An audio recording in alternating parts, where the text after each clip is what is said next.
Assalamualaikum warahmatullahi wabarakatuh. Saya Amrina Amalia Resyade, NIM 2019-53087, akan menjelaskan presentasi tentang peran media sosial dalam demokrasi masa kini. Yang pertama itu ada pengertian demokrasi. Demokrasi berasal dari bahasa Yunani demokratia yang berarti kekuasaan rakyat.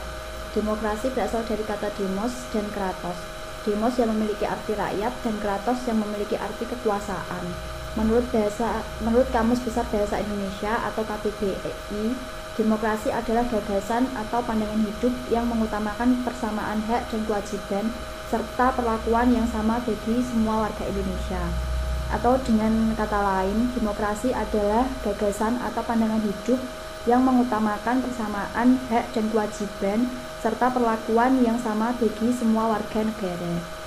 Kemudian yang kedua itu ada prinsip demokrasi.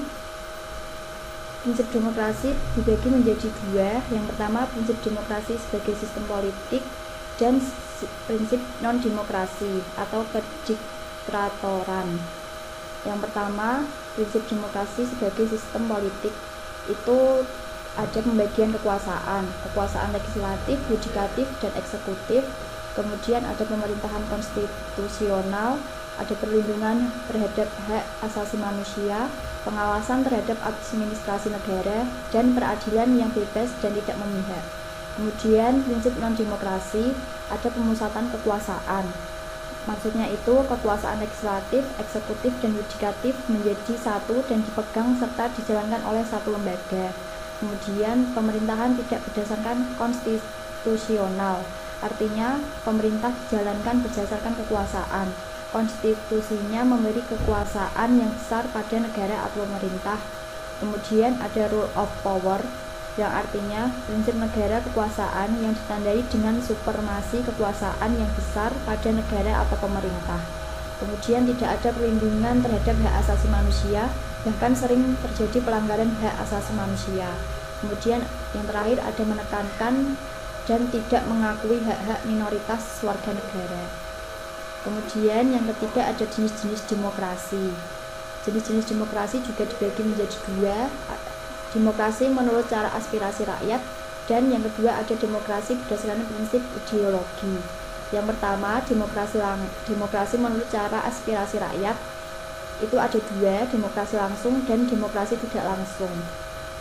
Yang demokrasi langsung itu artinya sistem demokrasi yang memberikan kesempatan kepada seluruh warga negaranya dalam permusyawaratan serta menentukan arah kebijakan umum dari negara atau undang-undang. Kemudian demokrasi tidak langsung artinya sistem demokrasi yang dijalankan menggunakan sistem perwakilan. Kemudian yang kedua ada demokrasi berdasarkan prinsip ideologi. Yang pertama, demokrasi liberal, maksudnya kebebasan individu yang lebih ditekankan dan mengabaikan kepentingan umum. Kemudian demokrasi rakyat, artinya demokrasi yang didasarkan pada paham sosialisme dan komunisme dan lebih mengutamakan kepentingan umum atau negara. Kemudian yang terakhir ada demokrasi Pancasila, artinya di Indonesia bersumberkan pada nilai-nilai sosial budaya bangsa serta berasaskan musyawarah mufakat dengan memprioritaskan kepentingan seluruh masyarakat atau warga negara. Demokrasi Pancasila ini fokus pada kepentingan dan aspirasi serta hati nurani rakyat. Sampai saat ini Indonesia menganut demokrasi Pancasila yang bersumber pada falsafah Pancasila. Kemudian ada ciri-ciri demokrasi. Yang pertama itu ada ciri konstitusional, yang artinya hal yang berhubungan dengan kepentingan, kehendak atau kemauan atau kekuasaan rakyat yang dituliskan dalam konstitusi dan undang-undang negara tersebut.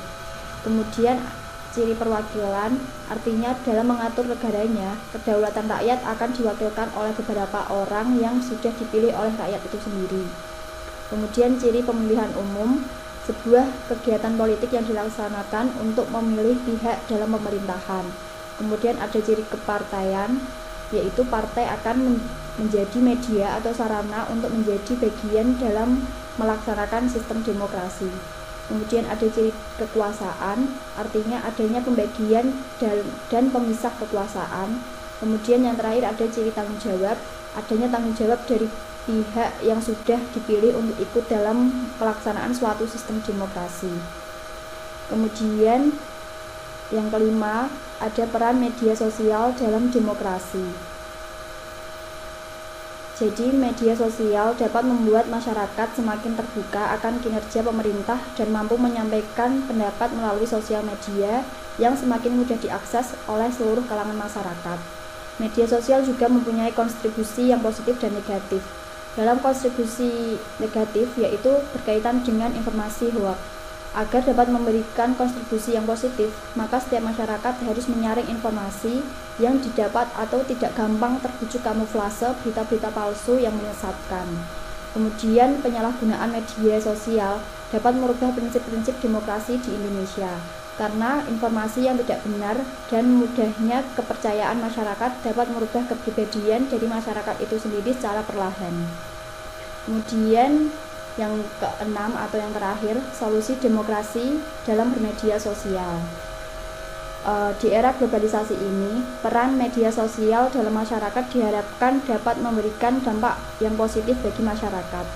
Dan juga dengan media sosial, masyarakat dapat melaksanakan demokrasi yang baik dan sesuai dengan Undang-Undang 1945. Penyimpangan di sosial media pada zaman ini tentu dapat mempengaruhi jalannya demokrasi di Indonesia. Maka dari itu, sebagai pengguna harus kritis dalam mencari informasi, tidak mudah percaya, dicarinya dulu fakta, serta memberi teguran kepada orang yang menyebarkan berita hoax.